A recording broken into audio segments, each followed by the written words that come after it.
Welcome to hashtag 13 Nights of Samhain. Welcome to Pagan Crafting. I'm your host, Cara. Join me today as I rock one of the questions for the 13 Nights of Samhain.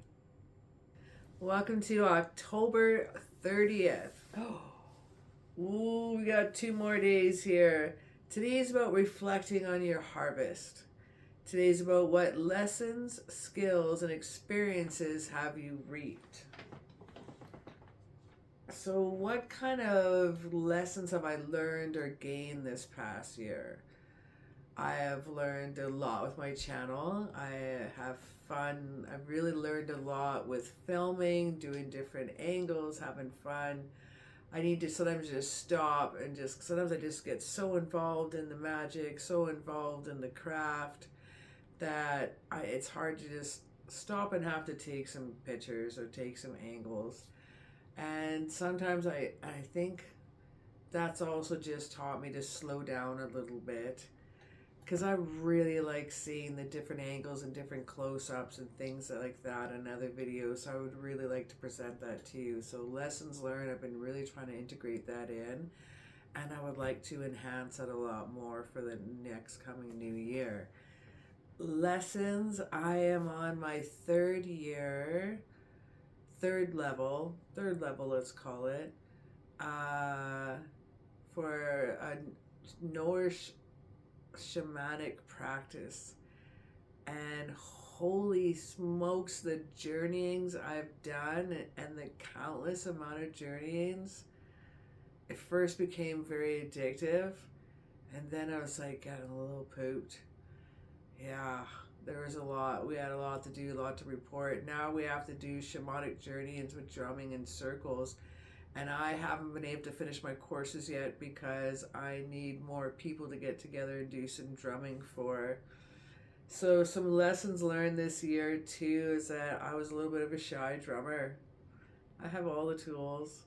Yes, I have all the instruments, and I drum at home.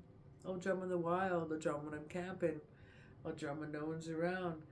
But I belted on the drums last year for the first time in a circle of 34 women. I've never had that many. I mean, like 10, 12, 15, 16 months, 16. But 34 women, I drummed my little heart out. Witchstock, that same year, I kind of drummed and I just kind of looked down at my feet and I looked at my friend and away we went. Oh my God, I was just like, I'm just gonna keep the beat. She's like, what are we gonna do? I'm like, I don't know. Let's just make 3 circles. I was so nervous. That was 85 people. I think reported over 150 people overall attended Witchstock, but I think there was around 85 people that attended the drumming. So yay! So that was my biggest. That was my biggest drumming circle I drummed for. I was so nervous. And I just kind of kept my head down and I just looked at my drum and made it look all fucking magical and shit. And I just, nothing else I could do but look at my drum. I tried to keep the beat. And then this past springtime, I was invited to, not spring, I guess it was early summer, a Hecate celebration, and I drummed so hard. I thought I was gonna break my drum, and then I was at one point, I'm like, I wanted to pound that drum so hard and honor her. Not that I want to break an instrument, but it was just, I'm like, bring it. It was a bring it energy. It was a dedication. It was a way I was giving to Hecate in the circle. And the energy in that circle was profound, of the women that attended that circle. I was honored to be able to go and be invited. So that was so cool. I'm so glad I brought my drum, because I drummed literally my heart out and I pounded that flesh.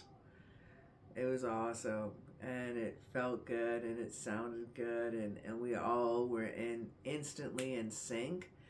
And one thing that is so cool in a drumming circle, I don't know how it does it, well, there's a whole bunch of other people too, but how do we always stop? Boom, right at the right time. We all stop. It's even, sometimes you bring it up, then you can bring it down, but this was just like, boom, boom, boom, boom, boom, boom, boom. I was just like wailing, and then all of a sudden, we all stopped.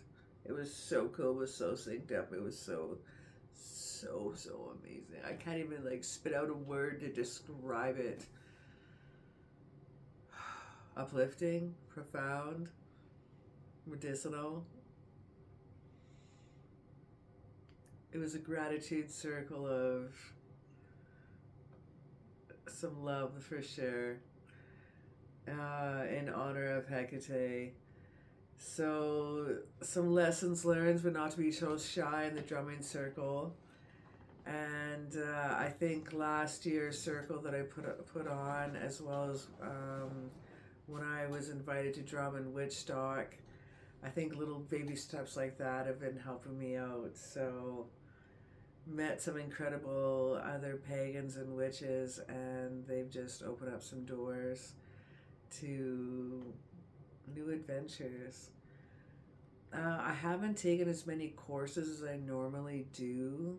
I usually take so many each year, but I've been a little pooped this year. I've been so focused on the channel and my new job, and I lost my muse for a little bit in the beginning of springtime to early summer, and it was hard to come up with ideas, and now I can't stop. I can't stop thinking of ideas, and I'm writing them down at work. I have a notepad by my bed. I'm just jotting ideas for you and for what we can do together on Pagan Crafting, and there's just not enough time of the day, so I'm gonna have to do some shorts. Not shorts as those 30-second to a minute dudes, because that's a whole different audience. We're not gonna rock with those. So I'm just some shorter videos if we can muster, like 5-10 minuters, 10 minutes tops, because most of my videos are 20-minute to 30-minute, and I'm actually getting an hour and a half to 2.5 hour craft into about 20 minutes. So there's some fancy footwork with editing Cara for sure. Let's have some fun with tomorrow. Let's hop in tomorrow's question, and I'm gonna bid you a good night. So tomorrow is October 31st.